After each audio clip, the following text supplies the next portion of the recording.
A few people seem to have been asking what this living design process thing is all about. We're exploring living design process as a way of approaching the design and creation of anything, and where it always involves deeply immersing in all the different aspects of a given situation.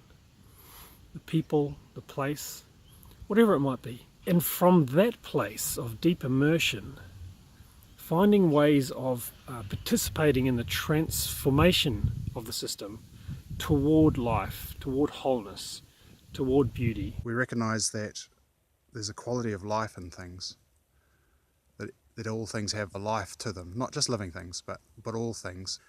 And living design process is about seeing that, acknowledging that, understanding that, and then working with that life to optimise and maximise that aliveness. When we relax, we are able to design based on intuition and then make choices that grow something as a living form.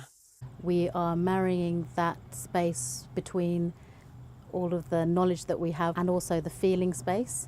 We have a very deep inclination in modern culture to design and create things by thinking up clever ideas and imposing them on reality. And that is a pretty second-rate way of approaching things if what we're interested in is supporting whole situations, people, place, whatever, to express their potential. Suspending our need to have all of the answers right away.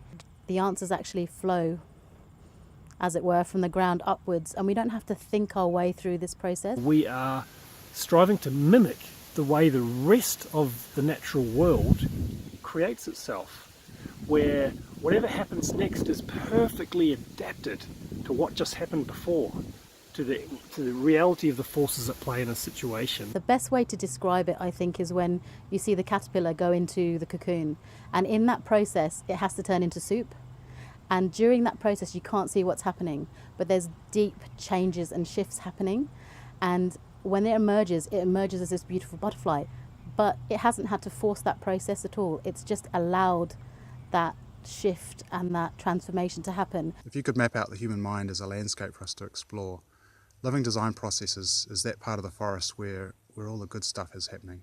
We're just entering into that part of the forest or that part of the landscape. A lot of the forest is still shrouded in mist, and there's hills and peaks that we're hoping to find and see what we can see from the top. It's been a beautiful morning here. The mist has been clearing while I've been doing this.